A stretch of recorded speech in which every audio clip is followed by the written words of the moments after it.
Congress vote तो party, sorry. Hindustan की जनता, हर आदमी जानना चाहता है कि ऑपरेशन सिंदूर के अंदर क्या हुआ। इसके ऊपर लोकसभा में चर्चा होनी चाहिए। बीजेपी के लोग एक बात कहते हैं ना कि चाय वाले को प्रधानमंत्री बना दिया। हाँ जी। राहुल गांधी जी ने जाने कितने मजदूर के बेटों को, जाने कितने चाय वालों के बेटों को, जाने कितने खेत किसान के अंदर मजदूरी करने वाले के बेटों को, गरीब लोगों को राजनीति के अंदर जितना ज्यादा मौका कांग्रेस पार्टी के अंदर मिला हुआ है, मैं आपको दावे के साथ कह सकता हूं कि कभी भी बीजेपी ने उतने लोगों को मौका नहीं दिया होगा। पहली बात तो एक आरोप बीजेपी साबित कर दे। धीरज गुजर अगर कोई बयान दे रहा है अभी, तो वो धीरज गुजर का बयान है, कांग्रेस पार्टी का बयान नहीं है। लेकिन कांग्रेस पार्टी उसको मना तो कर सकती है, लेकिन भगवा आतंकवाद अगर कांग्रेस ने किसी ने मना नहीं किया। मैं आपको ये कह रहा हूँ, आतंकवाद का कोई कलर नहीं होता। आतंकवाद आतंकवाद। फिर भगवा आतंकवाद कैसे नई नई तरह की नोटंकियां करते हैं। राहुल गांधी जी ये भी भोपाल में कहते हैं कि नरेंद्र मोदी जी को ट्रंप का कॉल आया, नरेंद्र सरेंडर, और उसके बाद आगे। दुनिया ने देखा है, 20 बार बयान दे चुके हैं ट्रंप। लेकिन आपको नहीं लगता ये ऐसे बयानों से हमारे सेना का मनोबल डाउन होता है? क्योंकि आप नरेंद्र मोदी को क्रिटिसाइज करिए जितना मर्जी करिए उनको, सेना को हमने कभी क्रिटिसाइज नहीं किया। लेकिन धीरे जी उस सिचुएशन में तो आप ये भी तो देखिए कि जब नरेंद्र मोदी जी ये कह रहे हैं कि हम तीसरी किसी भी कंट्री का इंटरफेयर नहीं चाहते, ना होना चाहिए, और वहां से खंडन होता है, तो हमें अपने प्रधानमंत्री की सुननी चाहिए या ऐसे आदमी की जो हमारे देश का ही नहीं है उसकी सुननी चाहिए? अपने ही तो मुद्दे हैं। देश की सुरक्षा अपना मुद्दा है, नहीं, देश का सम्मान अपना मुद्दा है। देश के अंदर 4 आतंकवादी आते हैं, पहलगांव के अंदर हमला करते हैं, उनको जमीन खा गई, आसमान निगल गया, कहाँ चले गए पता नहीं लग रहा उनका। उनके बारे में बात करने का हर इंसान की इच्छा होती है। उसके बाद जब लड़ाई हुई, उस लड़ाई के अंदर क्या हुआ क्या नहीं हुआ, सच तो दुनिया जानना चाहती है ना। मैं एक बात हरदम मानता हूं कि सांसद, विधायक, मंत्री आदमी परिस्थिति से बनता है, पर नेता हरदम परिश्रम से बनता है। उस चुनाव परिणाम को लेकर कई लोगों के कई तरह के सवाल खड़े हुए हैं। आपको अभी आपने मेरे सवाल का आंसर, आपको क्या लगा, क्या कारण था? सिस्टम आपके अगेंस्ट था? हार का क्या कारण था? सिस्टम भी अगेंस्ट था, परिस्थितियां भी हो सकता है, राजनीति के अंदर कुछ हो सकती है कि राजनीति 101 नंबर का पेपर है। 100 नंबर आपकी मेहनत का है और 1 नंबर भाग्य का है। वो भाग्य का सिक्का किसकी तरफ उछल जाए और कहाँ गिर जाए और किसकी लॉटरी निकल जाए, आप कुछ नहीं कह सकते। ईवीएम के अंदर कुछ गड़बड़ हो सकती है। स्पष्ट बहुमत तो किसी का है नहीं ऐसा, बैसाखी के सहारे की सरकार है ये भी। तो इस चीज को स्वीकार करके लोगों को इसका जवाब देना चाहिए। राजस्थान कांग्रेस में 2 गुट है, एक है अशोक गहलोत जी का और एक है सचिन पायलट जी का। धीरज गुज्जर किस गुट के खिलाड़ी है, मैं ये जानना चाहूंगा। दुनिया जानती है मेरे को एनएसयू का प्रदेश किसने बनाया। दुनिया जानती है कि मेरे को पहले बनाया राहुल गांधी जी ने। तो पायलट साहब का कोई रोल नहीं है? मुख्यमंत्री कहाँ जा रहा है, बीजेपी के वरिष्ठ नेता कहाँ पर जा रहे हैं, सरकार कौन चला रहा है, लोग ढूंढ रहे हैं, उसको आप गुटबाजी नहीं मानेंगे। बीजेपी में से कभी किसी मुख्यमंत्री जी ने अपने उप मुख्यमंत्री जी के लिए ये नहीं कहा नकारा है, निकम्मा है। ये वर्ड अशोक गहलोत जी ने सचिन पायलट जी के लिए कहा है। आप मुझे बीजेपी में एक बंदा, इसका जवाब तो गहलोत साहब और पायलट साहब देंगे। इसी बीजेपी के सरकार में 78 गुर्जरों को गोली खाकर अपने खून से धरती के ऊपर अपने खून की सिंचाई करके अपने शहादत देकर अपने बच्चे बच्चियों को नौकरी लगाने का सपना देखा। कांग्रेस पार्टी स्पष्ट बहुमत से सरकार बनाने जा रही है और भारतीय जनता पार्टी राजस्थान से जा रही है। कितनी सीटें? चलो अभी आपसे ये इतनी भविष्यवाणी हो गई तो ये भी बता दीजिए कितनी सीटें? सुबह बदले शाम बदले, दिन बदले रात बदले, बदले तो मौसम बदले, धीरज गुजर कभी नहीं बदले। मैं जीत के अंदर भी ऐसा रहता हूँ, मैं हार के अंदर भी ऐसा रहता हूँ। मेरे जीत और हार से फर्क नहीं। कांग्रेस के अंदर है फिर एक होटल में और एक, फिर वो क्या था? उस प्रकरण को भी थोड़ा समझाइए। फिर वो 2 गुट नहीं थे तो फिर वो क्या था? राजनीति में मैं आपको दावे के साथ कह सकता हूँ, आज की तारीख में कांग्रेस पार्टी में राजस्थान में कोई भी गुट नहीं है। सिर्फ एक गुट है, राहुल गांधी का गुट, और सब उसके नीचे खड़े हैं। उसी छवि के लिए मैं कह रहा हूं कि मैं जो कुछ हूं कांग्रेस की देन हूं, राहुल गांधी जी और प्रियंका गांधी जी की देन हूं। एक मिल मजदूर के बेटे को जब राजस्थान के अंदर कोई बड़ा नेता मेरे साथ खड़ा हुआ नहीं था, उस समय 2013 में राहुल गांधी जी ने, उन परिस्थितियों के बारे में आज जिक्र नहीं करना चाहता, पर 2013 के चुनाव में अगर राहुल गांधी जी मेरे हाथ नहीं पकड़ते तो धीरज गुजर विधायक नहीं बनता। कभी आपने उन परिस्थितियों को देखा क्या? गांव का गरीब आदमी जब एसडीएम के कमरे के अंदर घुसता है तो वो डर के मारे जूते अपने बाहर खोल जाता है। थानेदार के सामने जाता है तब इतना मजबूर होता है कि वो दोनों हाथ जोड़ के उससे बात करता है और वो उसकी बात नहीं सुनते हैं। आप सही हो लेकिन आपके पास पैसा नहीं है, इसलिए आपको न्याय नहीं मिलता है। जब अपनी आंखों से अन्याय होते हुए देखते हैं ना, और उस अन्याय को आप पी जाते हो, तो फिर आपको अपने आप को नेता कहने का अधिकार नहीं है। स्वागत है आपका शैलेश से हताई में।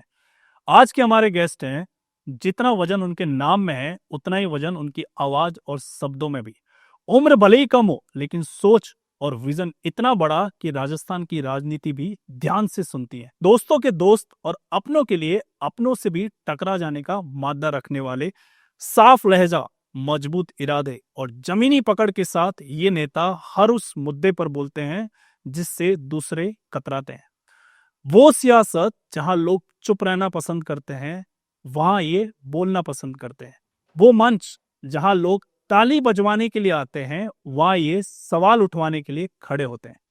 इनकी जुबा पर जनता के सवाल हैं और सीने में राजस्थान के लिए जुनून, युवा सोच, बेखौफ तेवर और जबरदस्त राजनीतिक पकड़।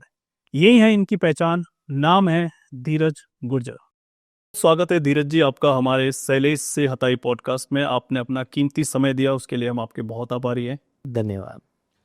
धीरज गुर्जर एक तेज तरार नेता, बेबाक अंदाज और अक्सर आप अपने बयानों की वजह से चर्चा में रहते हैं। लेकिन आज मैं नेता बनने से पहले उस धीरज के बारे में जानना चाहूंगा जो बचपन में, आपका बचपन कैसा था, आपकी पढ़ाई कैसे हुई और आप अपने परिवार के बारे में बताइए।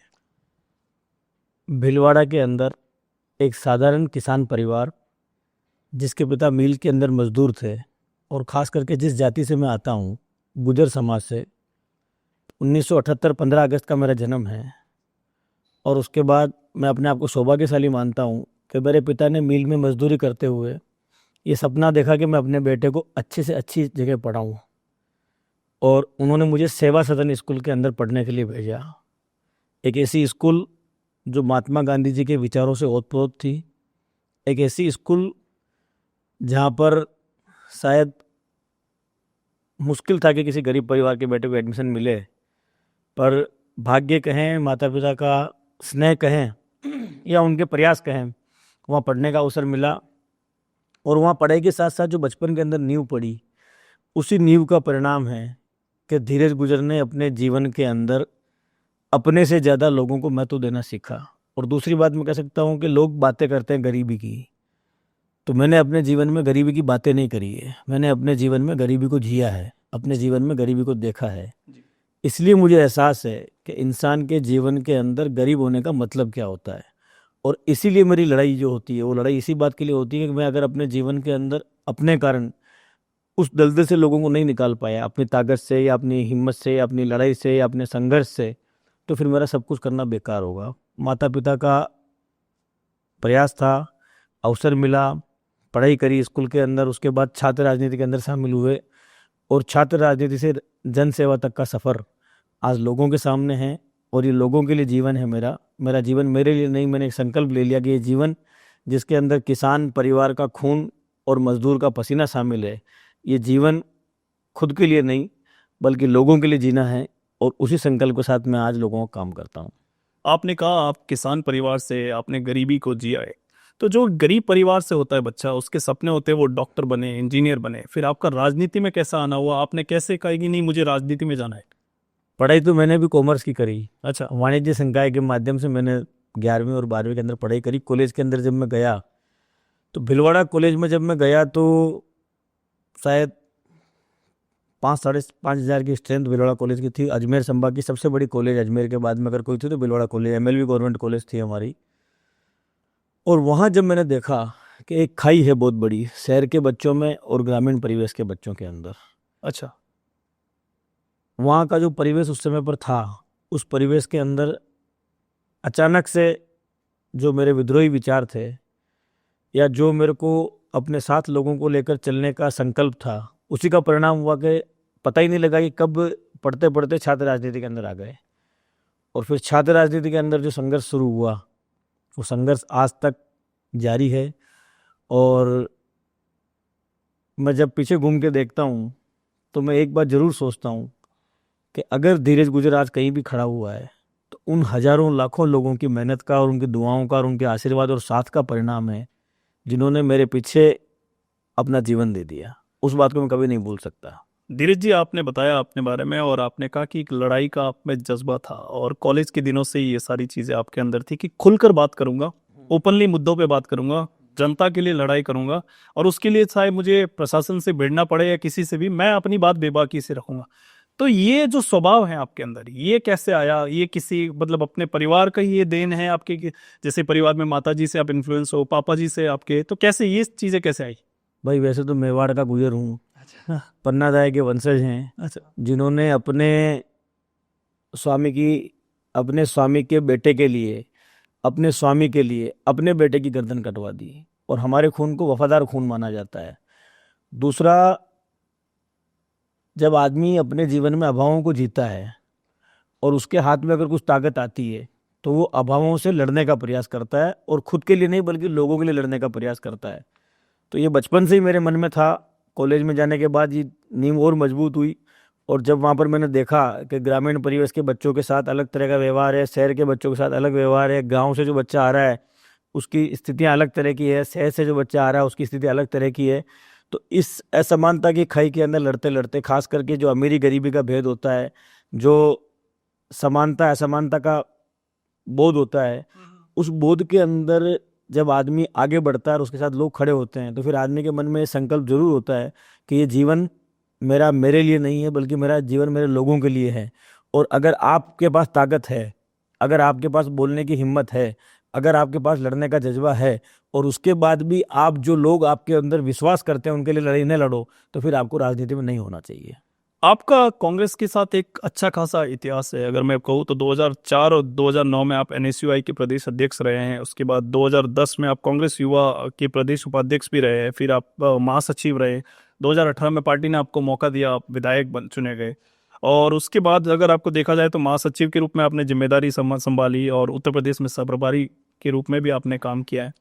तो आप कांग्रेस से शुरुआती दिनों से जुड़े हुए थे जी। तो क्या ऐसी चीज है जहां आज के टाइम में नेता एक पार्टी से दूसरी पार्टी में जाने में बिल्कुल भी समय नहीं लगाते कि यार मुझे ये नहीं मिला तो मैं वहां चले जाता हूँ, ये हो जाता है। लेकिन ऐसी क्या चीजें है कि आपको वहां कांग्रेस में रोक के रखी है? क्या विचारधाराएं हैं? आपका कोई निजी स्वार्थ है इसके पीछे कि नहीं अब मैं धीरे धीरे, मेरे गुर्जर समाज में कोई नेता नहीं है तो मैं बड़ा बन जाऊंगा? नहीं नहीं, देखो, शुरुआत जो मेरी हुई कांग्रेस के अंदर वो एक विचारधारा के साथ हुई, क्योंकि जहाँ मैंने पढ़ाई करी वहाँ पहली क्लास से ही हम लोग खादी की ड्रेस पहन के जाते थे स्कूल के अंदर। खादी मतलब कांग्रेस, खादी मतलब देश की स्वतंत्रता के आंदोलन के अंदर महात्मा गांधी जी, स्वदेशी का हथियार। जी बिल्कुल। महात्मा गांधी जी के विचार, स्वतंत्रता सेनानियों को समर्पित स्कूल। तो वहाँ पढ़ने के साथ साथ, अच्छा, और पारिवारिक रूप से भी हमारे परिवार जो थे, मेरे ननियाल और ददियाल, सब लोग कांग्रेस से जुड़े हुए थे। अच्छा। तो पारिवारिक रूप से कांग्रेस ही थे। लेकिन ये कह सकता हूँ कि कांग्रेस में आने के बाद आज धीरज गुजर अगर कहीं पे भी खड़ा हुआ है, एक मील मजदूर का बेटा भिलवाड़ा से चल के 550 किलोमीटर दूर दिल्ली के अंदर अपनी राजनीति को लेकर खड़ा हुआ है, तो उसके पीछे अगर कोई खड़े हैं, बीजेपी के लोग एक बात कहते हैं ना कि चाय वाले को प्रधानमंत्री बना दिया। हाँ जी।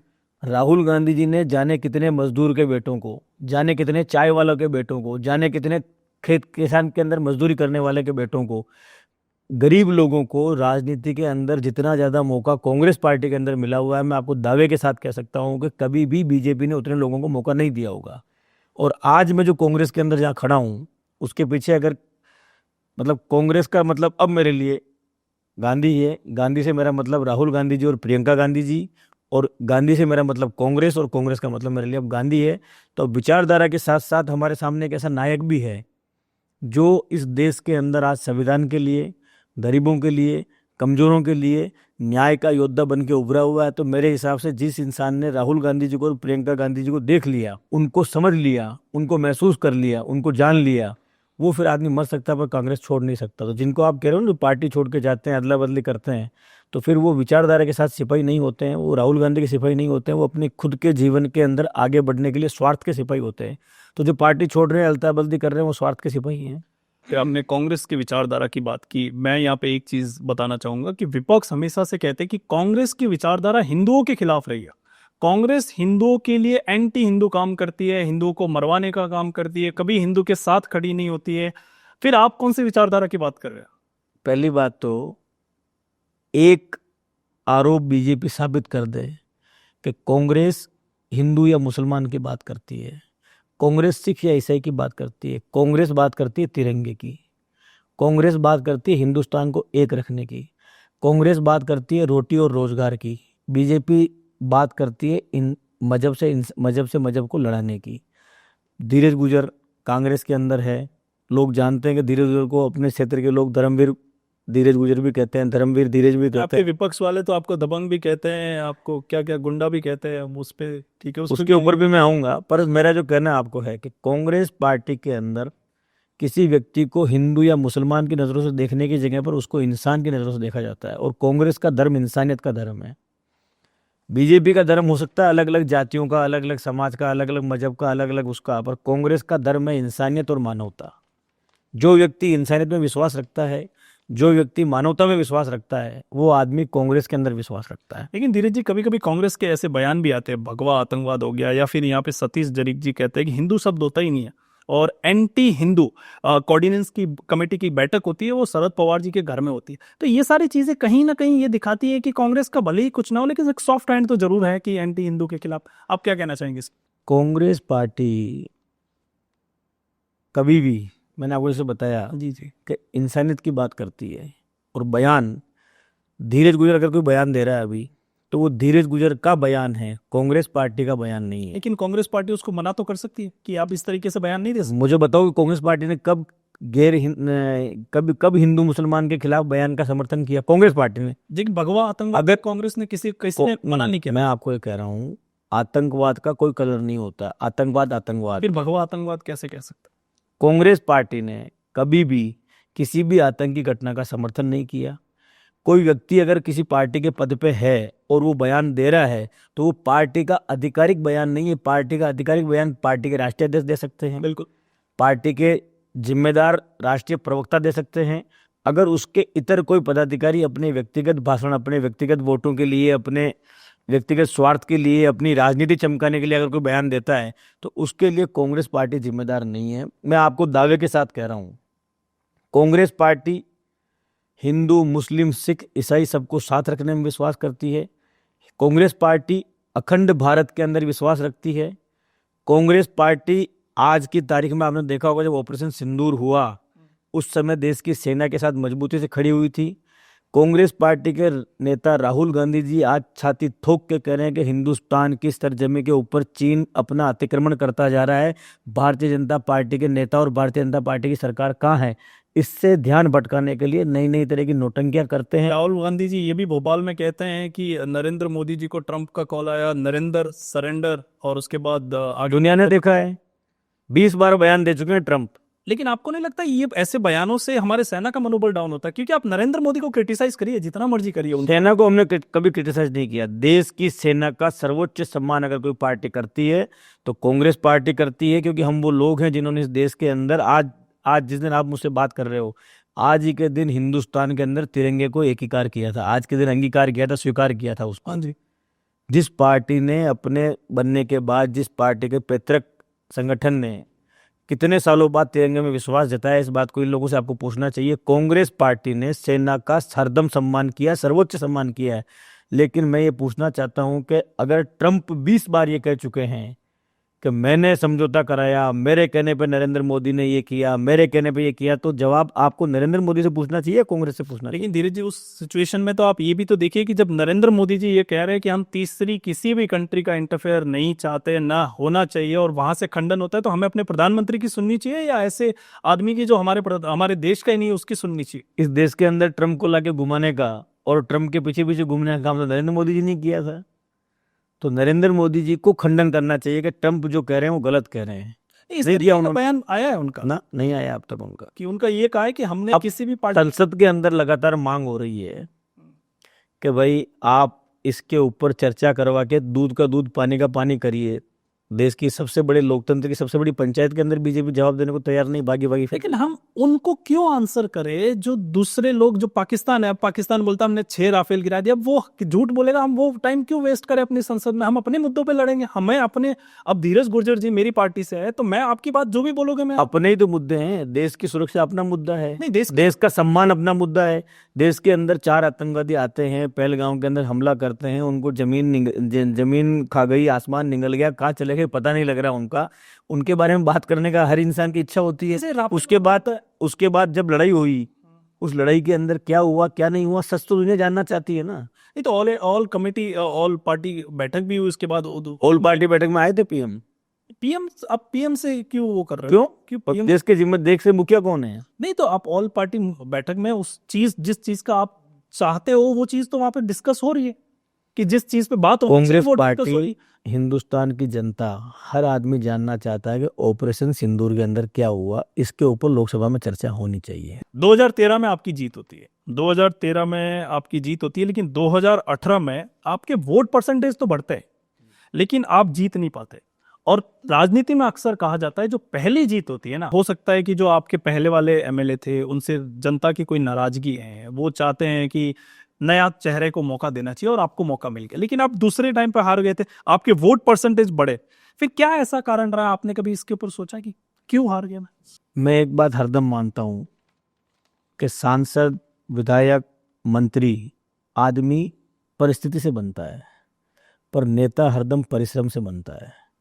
धीरज गुजर ने हरदम लोगों के साथ खड़े होके, उनके साथ चल के, उनकी लड़ाई लड़ने का प्रयास किया हुआ। जीत और हार मेरे लिए मायने नहीं रखती है। और अगर वोट प्रतिशत की बात करते हो तो जहाँ से मैं आता हूँ, पूरे मेवाड़ से, पूरे मेवाड़ में अगर सबसे ज्यादा किसी के वोट आए कांग्रेस के अंदर धीरज? तो मेरे वोट आए। बिल्कुल है। लोगों ने मुझ में आस्था जताई।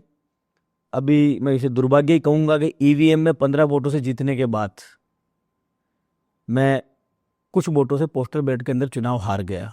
अब उस चुनाव का परिणाम जो घोषित हो गया वो घोषित हो गया है, लेकिन उस चुनाव परिणाम को लेके कई लोगों के कई तरह के सवाल खड़े हुए हैं। लेकिन मैं एक बात जानता हूं कि जीत और हार उसको प्रभावित करती है जिस व्यक्ति को सत्ता, कुर्सी, पद और पोजीशन प्यारी हो।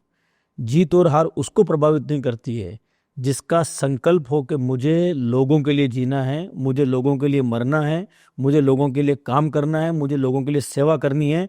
और उस चीज के लिए कोई पद, कोई सरकार, कोई पोजीशन मेरे आड़े नहीं आती है। चुनाव की हार जीत मेरे लिए सेकेंडरी है। लोगों के लिए जीना और लोगों की मदद करना, उनकी आवाज बनना और उनके साथ खड़े रहना मेरे जीवन की प्राथमिकता है। तो आपको अभी आपने मेरे सवाल का आंसर, आपको क्या लगा, क्या कारण था? सिस्टम आपके अगेंस्ट था? हार का क्या कारण था? सिस्टम भी अगेंस्ट था, परिस्थितियां भी हो सकता है, राजनीति के अंदर कुछ हो सकती है। और मैंने कहा ना कि चुनाव में हार जीत के अंदर भाग्य का भी बहुत बड़ा रोल है। मैंने इस चुनाव को हारने के बाद महसूस किया, इस चुनाव को हारने के बाद, कि राजनीति 101 नंबर का पेपर है। 100 नंबर आपकी मेहनत का है और 1 नंबर भाग्य का है। वो भाग्य का सिक्का किसकी तरफ उछल जाए और कहाँ गिर जाए, किसकी लॉटरी निकल जाए, आप कुछ नहीं कह सकते हो। लेकिन धीरज जी, फिर अभी कभी कभी हार के बाद ही हम ये विश्लेषण क्यों करते हैं कि ये सिस्टम हमारे खिलाफ था, ईवीएम हमारे खिलाफ था? जीत पे तो हम कभी बात नहीं करते। क्या कारण हो सकता है इसके कि जीत पे भी बोलना चाहिए? अगर ईवीएम खराब है तो खराब है। सुबह बदले, शाम बदले, दिन बदले, रात बदले, बदले तो मौसम बदले, धीरज गुजर कभी नहीं बदले। मैं जीत के अंदर भी ऐसा रहता हूँ, मैं हार के अंदर भी ऐसा रहता हूँ। मेरे जीत और हार से फर्क नहीं। कोई ईवीएम को आपको लगता है ईवीएम में गड़बड़ी है? मैं, देश ये कह रहा है, लोग ये कह रहे हैं, राजनीतिक पार्टियां ये कह रही है। मेरी बात सुनो, मैं आपको जो कह रहा हूँ, लोग अगर शंका कर रहे हैं, हम सार्वजनिक जीवन में हैं, सार्वजनिक जीवन में अगर किसी को हम पे शंका हो गई, सार्वजनिक जीवन में अगर किसी ने कोई ऐसी बात कह दी कि उस बात का स्पष्टीकरण करना जरूरी है, तो हमें हठधर्मिता अपनाने की जगह उस बात का स्पष्टीकरण करना चाहिए। देश के अधिकतर राजनीतिक दल ये बात कह रहे हैं कि ईवीएम के अंदर कुछ गड़बड़ हो सकती है। आज ही संसद के अंदर जो बीजेपी योजना लेकर आई है, बिहार के अंदर चुनाव आयोग के माध्यम से एसआईआर, उस मुद्दे के ऊपर पूरे देश की विपक्षी पार्टियों ने उतरकर मैदान में संघर्ष किया, उनके खिलाफ आवाज उठाई। मैं ये कह रहा हूं कि लोकतंत्र का मतलब क्या है? लोगों की आवाज। बिल्कुल। तो लोगों की आवाज के अंदर उनके जो प्रतिनिधि अगर कोई बात उठा रहे तो उसका समाधान होना चाहिए। तो ईवीएम में गड़बड़ है या नहीं है ये मुद्दा बाद में है, पहले लोगों की संतुष्टि बड़ा मुद्दा है। मतदाता सूची के अंदर वोट बढ़ रहे हैं, घट रहे हैं, ये मुद्दा बाद में है। पहले अगर इस सिस्टम के ऊपर शंका उठ गई है तो इस सिस्टम के शंका का जवाब देना और लोगों को संतुष्ट करना उस व्यक्ति का कर्तव्य है जो कुर्सी के ऊपर बैठा हुआ है। लेकिन ये शंका कोई आदमी नहीं कर रहे, ये स्पोक पर्सन करते हैं कांग्रेस के, या फिर वो आप जिन विपक्षी पार्टियों की बात करते हैं वही नेशनल टीवी पे आके बोलते हैं। लोग कभी नहीं, लोग तो अगर देश में एक ही दल होगा और एक ही विचारधारा होगी, तानाशाही हो जाएगी। लोकतंत्र का मतलब क्या है? लोकतंत्र की खूबसूरती क्या है? सबको जगह है, सबके विचार, पक्ष का दल विपक्ष का दल, तो आपको विपक्ष के अंदर, और आप ये देखिए हिंदुस्तान में कोई भी पार्टी 51% वोट लाके सरकार नहीं बना रही है। जिसके ज्यादा वोट आ रहे हैं हाँ बिल्कुल। वो सरकार बना रहे हैं। हाँ तो स्पष्ट बहुमत तो किसी का है नहीं ऐसा, बैसाखी के सहारे की सरकार है ये भी। तो इस चीज को स्वीकार करके लोगों को इसका जवाब देना चाहिए। राजस्थान कांग्रेस में दो गुट है, एक है अशोक गहलोत जी का और एक है सचिन पायलट जी का। धीरज गुर्जर किस गुट के खिलाड़ी है, मैं ये जानना चाहूँ। मेरी नजरों में राजस्थान के अंदर कोई गुट नहीं है, और धीरज गुर्जर तो कांग्रेस के अंदर है। फिर एक होटल में और एक, फिर वो क्या था, उस प्रकरण को भी थोड़ा समझाइए। फिर वो दो गुट नहीं थे तो फिर वो क्या था?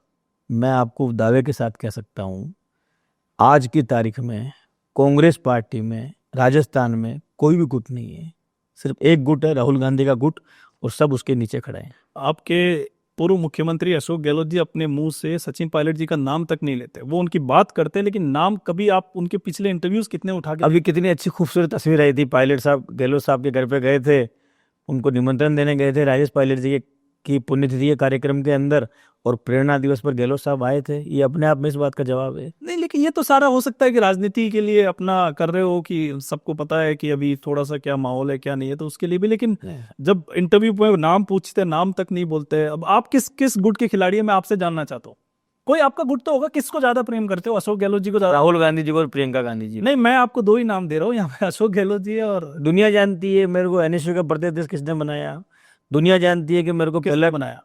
राहुल गांधी जी ने। मैं आपको ये कह रहा हूं, धीरज गुर्जर विशुद्ध रूप से अपना जीवन राहुल गांधी जी के लिए, कांग्रेस पार्टी के लिए, और खास करके प्रियंका गांधी जी के लिए जीता है।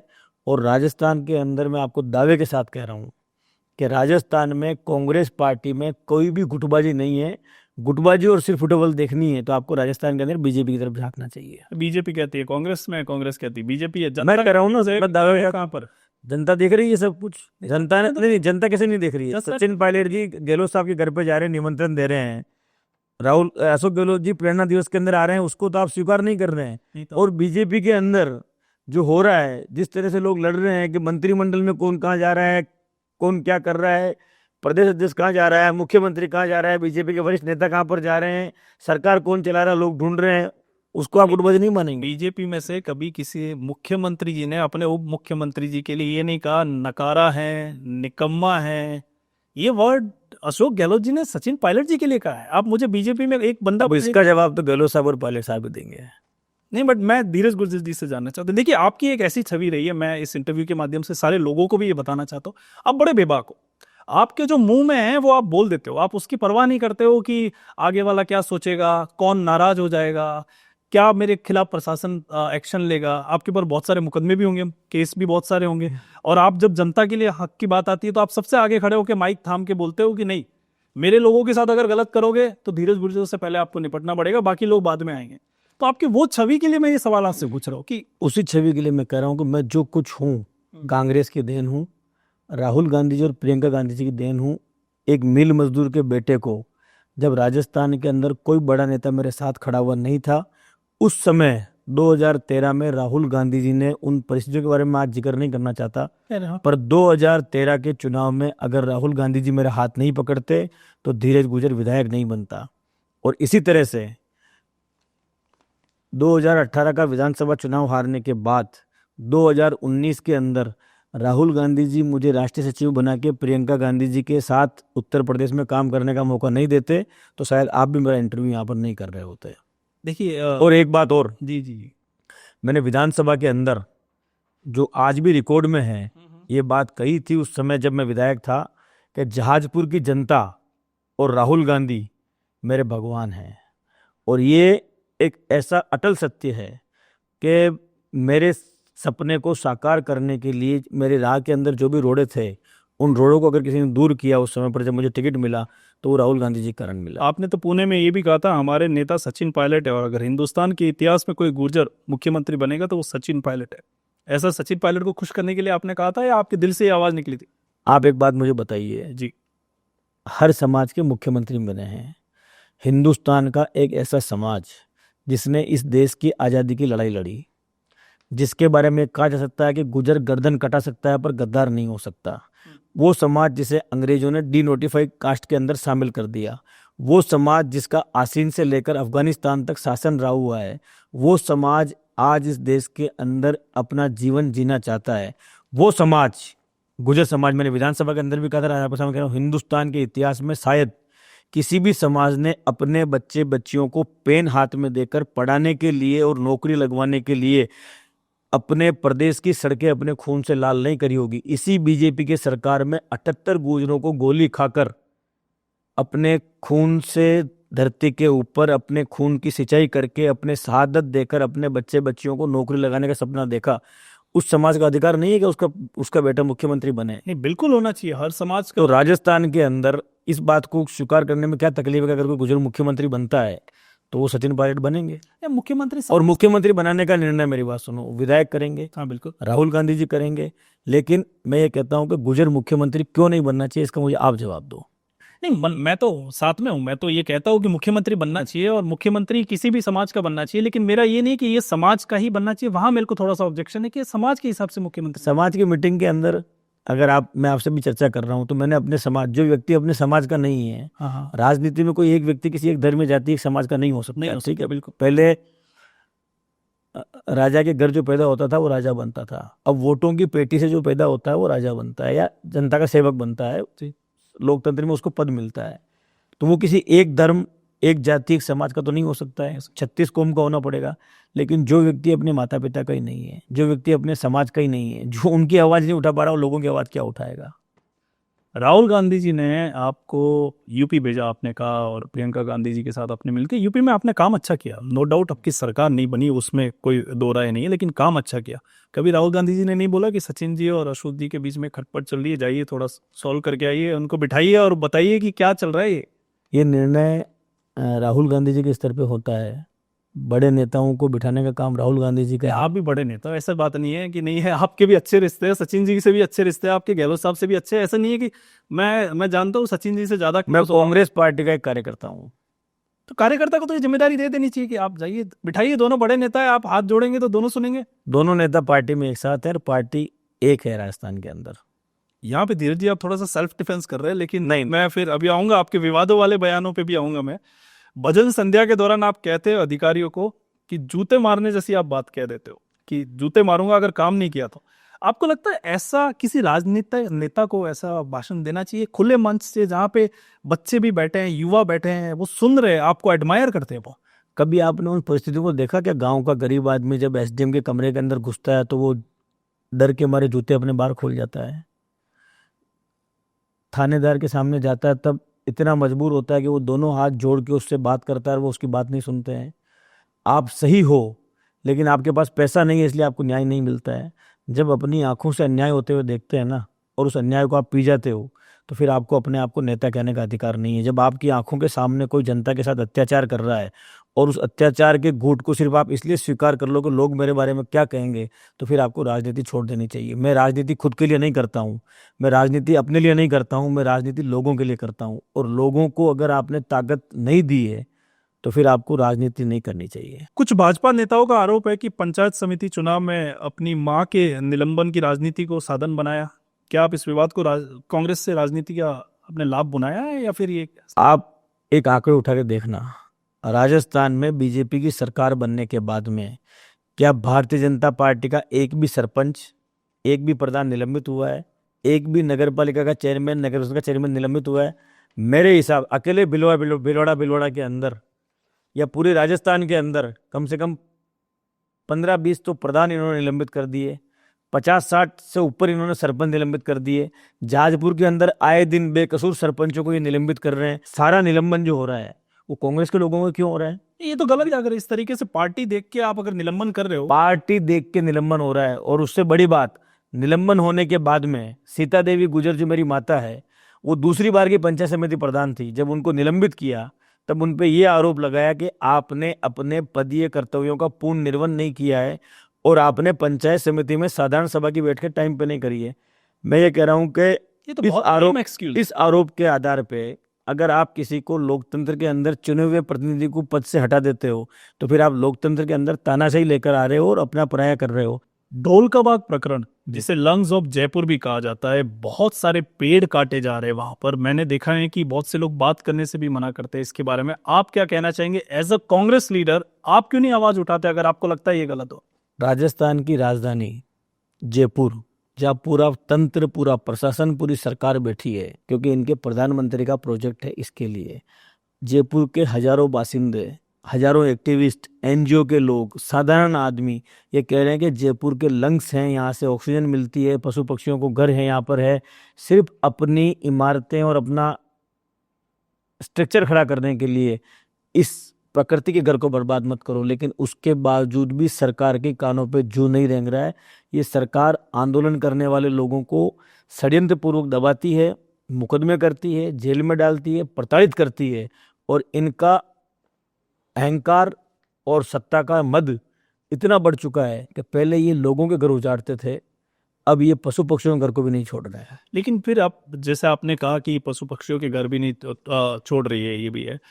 अगर इस यानी कि कांग्रेस पार्टी ने, कांग्रेस पार्टी के नेताओं ने, हमारे विधायकों ने, हमारे जनप्रतिनिधियों ने इसकी आवाज को उठाया है और आगे भी कांग्रेस इस लड़ाई को, फर्क कहाँ पड़ रहा है? सरिस्का की घटना हो, अलवर के अंदर, सरिस्का के अंदर इन्होंने न्यायालय की बताई हुई जगह को जो तय किया था, सरिस्का जंगल की सीमा कहाँ तक, उस सीमा को बदल दिया।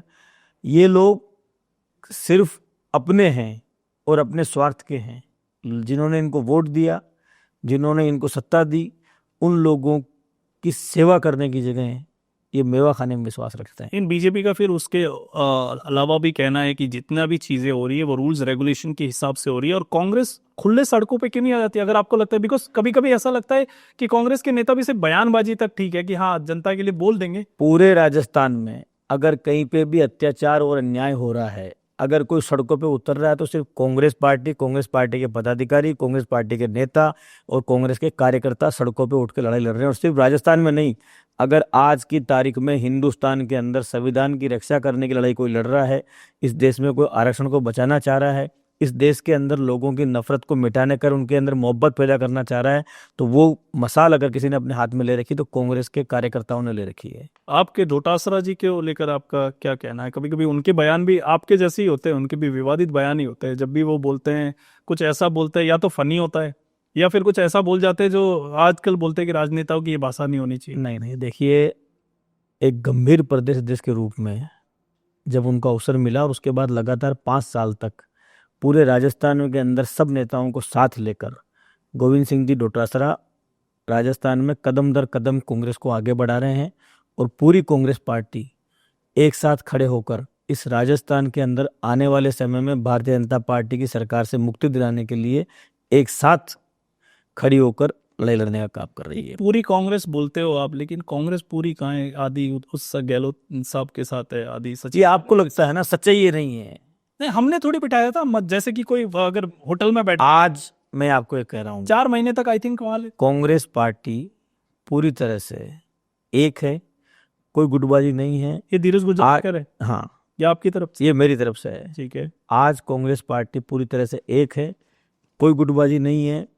हमारे नेता प्रतिपक्ष टीकाराम जूली हैं, जो विधानसभा के अंदर आपने देखा होगा कि किस तरह से, मतलब इससे बुरा क्या होगा कि आज़ादी के इतने वर्षों बाद भी एक व्यक्ति जो विधायक बन गया, उन्होंने उन्होंने जो जन्म लिया वो दलित के घर के अंदर जन्म लिया, तो वो मंदिर के अंदर चला गया, तो बीजेपी के लोग उस मंदिर को धोने का काम कर रहे हैं। ये तो इनकी विचारधारा है। गोविंद सिंह जी डोटासरा विधानसभा कमेटियां, मंडल कमेटियां, ब्लॉक कमेटियां, संगठन सृजन के अंदर मुझे लगता है कि राजस्थान जो है वो हिंदुस्तान के टॉप 5 प्रदेशों के अंदर आएगा कांग्रेस पार्टी के अंदर। कहा जाता है कि आपके जो केंद्र के बड़े नेता है उनसे धीरज जी के संबंध बड़े घनिष्ठ है, बड़े प्यारे हैं और धीरज जी को बड़ा मानते हैं। तो जैसे प्रियंका जी से आपकी कैसी बातचीत है?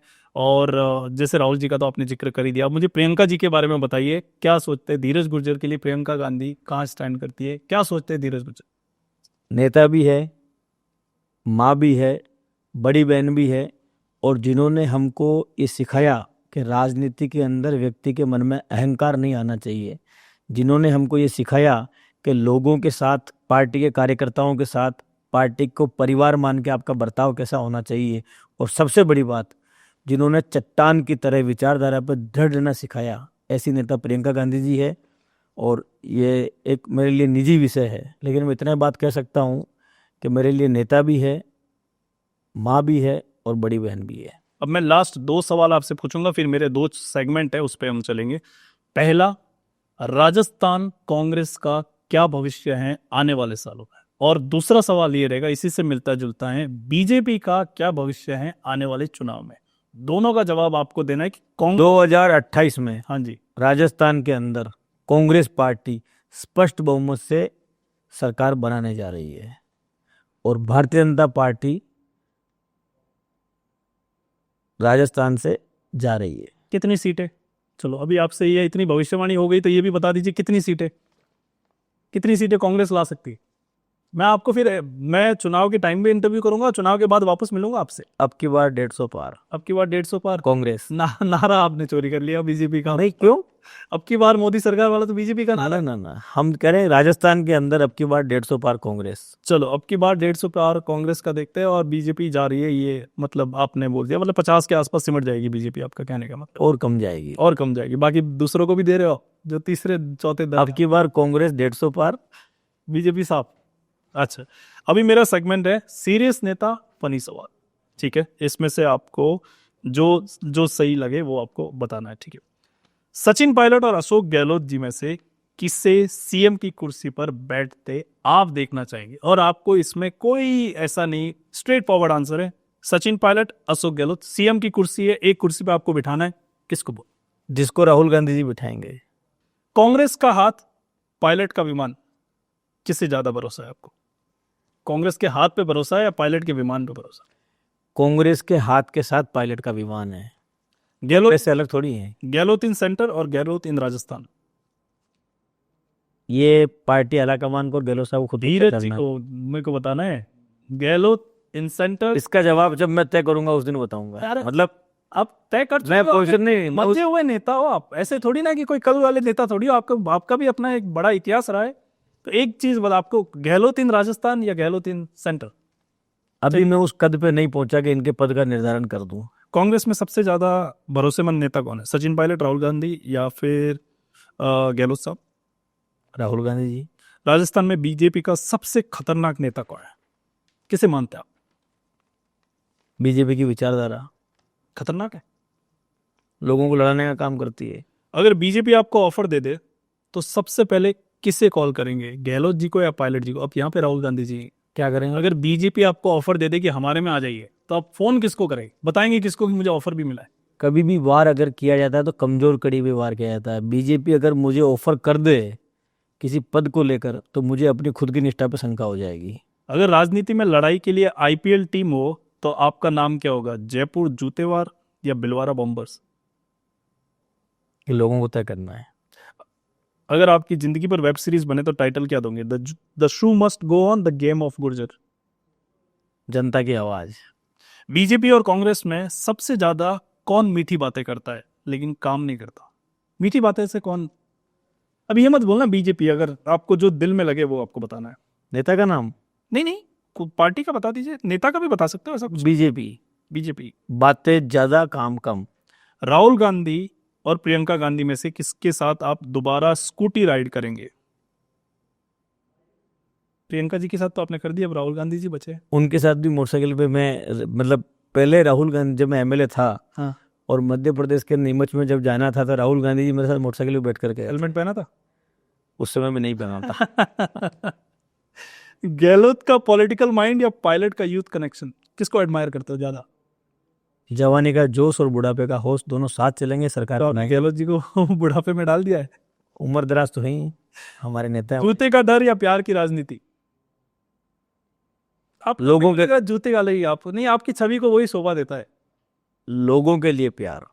राजस्थान सीएम बनना या एआईसीसी में जनरल सेक्रेटरी बनना? कांग्रेस का कार्यकर्ता बनना। तो राहुल गांधी के साथ विदेश यात्रा या प्रियंका गांधी जी के साथ एक बार और स्कूटी राइड? नेता जो तय कर दे। नहीं, नेता नहीं, इसमें तो आपको तय करना है कहाँ जाना है। राहुल गांधी जी के साथ, अगर राहुल गांधी जी बोले विदेश चलना है, एक तरफ बोले प्रियंका गांधी जी के मेरे साथ स्कूटी राइड चलना है, तो वो तो धीरज गुर्जर तय करेंगे, नेता क्या तय करेंगे? भगवान की पूजा की जाती है, उनमें तुलना नहीं की जाती है। लेकिन आपको एक चूज करना है, इधर जाओगे उधर जाओगे, दोनों नाराज कोई नहीं होगा नहीं नहीं, नाराज, इसमें नाराज वाली बात भी नहीं, मतलब जो अवसर मिल जाए पहले। तो अवसर है दोनों में से, बताओ कौन सा जाना आप? विदेश यात्रा घूमना पसंद करोगे या प्रियंका जी के साथ? इस बार हेलमेट पहन के फिर स्कूटी रहे। बीजेपी में शामिल होना या राजनीति छोड़ देना? राजनीति छोड़ देना। अच्छा, अभी आपको एक वर्ड बोलना है, मैं नेता का नाम लूंगा, आपको एक वर्ड जो भी आपको आए आपके दिमाग में वो बोलना है। राहुल गांधी, न्याय का योद्धा। Dotasra ji, Tejal super duper. Tejal super duper. Madan Rathore, lottery. Lottery कैसे? लग गई प्रदेश देश की। तो वो डिजर्व नहीं करते? लग गई प्रदेश देश की, बना दिया। नहीं, डिजर्व करते कि नहीं करते, आपसे पूछना चाहूंगा, डिजर्व करते? बीजेपी का फैसला मैं तो कैसे करूं।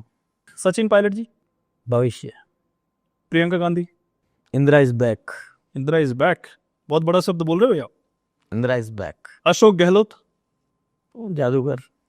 खड़गे जी, समानता। समानता। भजनलाल शर्मा। भाग्य का खेल। अब भजनलाल शर्मा जी को पर्ची सरकार कहते हो, देखिए मेरे को प्रॉब्लम इससे है कि जैसे आप कहते हो मैं एक किसान नेता हूं, किसान नेता अगर बड़ा बन जाता है तो हम सबके लिए एक आइडियल हो जाते हैं कि ये आदमी छोटी सी जगह से बड़ा बन गया, मैं भी एक आम कार्यकर्ता की तरह काम करता हूँ, क्या पता कल मैं सीएम बन जाऊं। लेकिन आपने भजनलाल जी पहले दिन सीएम बने थे, अभी तो उन्होंने कार्यभार भी अपना नहीं संभाला था, दूसरे दिन से ही आप पर्ची सरकार पर्ची सरकार। ये वैसे मैंने भजनलाल जी के लिए कहा भाग्य का खेल, ये भाग्य का ही परिणाम था। नहीं, मैं नॉर्मल और जैसे बड़े भजनलाल जी को अवसर मिला। पर्ची सरकार इसलिए कहते हैं कि जिस तरह से पर्ची खोल के लोकतंत्र के अंदर लोगों ने जो वोट दिया, वो वोट किसी नेता के नाम पर नहीं दिया था, तो जो पर्ची खोल के इन्होंने फैसला कर दिया। हो सकता है उनकी पर्ची आई, नहीं, विधायक डिसाइड करते, पर्ची नहीं खुलती, दिल्ली से पर्ची आई और सबको मुंह बंद करके एक फैसला हो। अच्छा, कब आपके गहलोत साहब एक बार मैं फिर वो तो अभी भी कह रहे थे, उनके दबी जुबान में ये भी कह दिया कि मुख्यमंत्री जी बदलने वाला है क्या? मैंने क्या कहा, राजस्थान में हाँ, बीजेपी के 3.5 साल बचे हुए हैं। मैंने मुख्यमंत्री की थोड़ी कहती है। आपके गहलोत साहब बोल रहे हैं मुख्यमंत्री साहब। मैं वही कह रहा हूँ ना कि राजस्थान में बीजेपी के राज के 3.5 साल बचे हुए, चुनाव होने में बाकी हैं। तो इस 3.5 साल का बीजेपी जिसको अवसर देती है उन सबको उपयोग करते हुए लोगों की सेवा करनी चाहिए, लोगों से मेवा खाने का प्रयास नहीं करना। धीरज जी क्या चाहते हैं मुख्यमंत्री मन? धीरज जी क्या सोचते हैं, मुख्यमंत्री बदलने वाला है? आपको क्या लगता है? काम देख रहे हो आप उनका, मतलब बीजेपी किसकी पर्ची खोल दे, मेरे को फिर ये पर्ची सबसे ये प्रॉब्लम, बीजेपी किसकी पर्ची खोल दे, ये सिर्फ दिल्ली में बैठे हुए दोनों लोगों के अलावा किसी को पता नहीं है। मैं पर्ची वाला मेरे को धीरज जी इसीलिए थोड़ा सा वो है कि देखिए आपने भी कहा कि हमारे विधायक एक एक का लोकतंत्र के अंदर राजस्थान में पहली बार मुख्यमंत्री का फैसला पर्ची से होते हुए राजस्थान के लोगों ने देखा, इसलिए पर्ची सरकार कहता है। राहुल गांधी जी के बारे में आपने बताया, लेकिन प्रियंका गांधी जी से आपके कैसे संबंध है, क्या मानते हैं आप उनको, और जब भी आप उनसे मिलते तो कैसा अनुभव रहता है, वो आपके लिए क्या सोचती है, क्या क्या भविष्य के लिए उन्होंने दबी जुबान में आपसे कहा है कि आपके लिए हमने ये पद तैयार रखा है? देखो, मैं किसी पद की लालसा से राहुल गांधी जी और प्रियंका गांधी जी के पास नहीं खड़ा हूं या पीछे नहीं खड़ा हूं। मैंने प्रियंका गांधी जी के अंदर माँ भी देखी है, बड़ी बहन भी देखी है, और वो मेरी नेता भी हैं। और जिस तरह से धीरज गुजर का एक कार्यकर्ता के रूप में उन्होंने सम्मान बढ़ाया है, उसको मैं और मेरे परिवार आने वाले जीवन में कभी भी नहीं भूल पाएंगे। और मैं आपको विश्वास के साथ कहता हूँ कि मेरे जैसे साधारण परिवार के व्यक्ति को अपने पास खड़े रहने का अवसर देके, अपने साथ काम करने का अवसर देके, या मुझे जो आशीर्वाद देकर प्रियंका गांधी जी ने मुझ पे जो उपकार किया है, मैं इसे उपकार मानता हूँ और उसको मैं कभी भी नहीं भूल पाऊंगा। ये दोनों पार्टी में, और मेरे लिए विषय राजनीतिक विषय रहा भी नहीं है। अब दोनों पार्टी में एक समानता है, जो पार्टी के शीर्ष पद पे हैं उनकी बड़ी अच्छी तारीफ कर लेते हैं, चाहे मोदी जी की बात तारीफ करने की है ही नहीं ना, वो सत्ता के भूखे हैं, ये लोग त्याग करने वाले लोग हैं।